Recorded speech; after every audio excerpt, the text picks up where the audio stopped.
Pusat Pelaporan dan Analisis Transaksi Keuangan, PPATK, menemukan sebanyak lebih dari 140.000 rekening perbankan yang tidak aktif alias dorman selama lebih dari 10 tahun. Jumlah dananya tidak sedikit, mencapai 428,6 miliar rupiah, dan sebagian besar belum diperbarui datanya oleh pemilik sah. PPATK juga mengungkap banyak rekening dorman digunakan sebagai sarana kejahatan keuangan. PPATK mengungkapkan, selama 5 tahun terakhir, pihaknya banyak menemukan praktik jual beli rekening, penggunaan nama orang lain, nomine, hingga peretasan untuk menampung dana hasil tindak pidana. Kasus tersebut tidak hanya merugikan pemilik rekening, tetapi juga membahayakan integritas sistem keuangan nasional. PPATK pun telah meminta perbankan untuk memblokir atau menghentikan sementara transaksi pada rekening dorman tersebut pada 15 Mei 2025. Tindakan ini bertujuan untuk mendorong verifikasi ulang oleh bank dan pemilik rekening. Dari analisis yang dilakukan sejak 2020, PPATK telah mengidentifikasi lebih dari 1 juta rekening yang diduga terlibat dalam tindak pidana.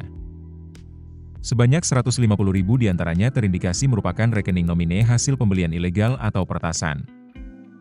Bahkan, lebih dari 28.000 rekening diduga terkait praktik judi online, sementara sekitar 50.000 lainnya tidak memiliki aktivitas sebelum dialiri dana ilegal. PPATK juga menyoroti penyimpangan dalam penyaluran bantuan sosial. Sebanyak 10 juta rekening penerima bansos tidak aktif lebih dari 3 tahun, dengan total dana mengendap mencapai 2,1 triliun rupiah. Hal ini mengindikasikan bahwa distribusi bantuan belum sepenuhnya tepat sasaran. Tak hanya milik individu, rekening milik lembaga pemerintah pun ditemukan dalam kondisi dorman. PPATK mencatat lebih dari 2.000 rekening instansi pemerintah dan bendahara pengeluaran yang tak aktif, dengan total dana sekitar 500 miliar rupiah. Padahal, secara fungsional rekening ini seharusnya aktif dan terpantau. Jika dibiarkan, kondisi ini berpotensi merugikan negara dan memperbesar risiko penyimpangan anggaran. Untuk memulihkan rekening dorman, PPATK meminta perbankan segera melakukan verifikasi data nasabah dan mendorong pemilik rekening melakukan pengkinian data.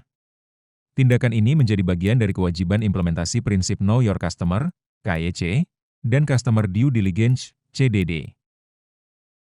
PPATK juga meminta masyarakat untuk segera merespons jika menerima notifikasi bahwa rekeningnya masuk kategori dorman.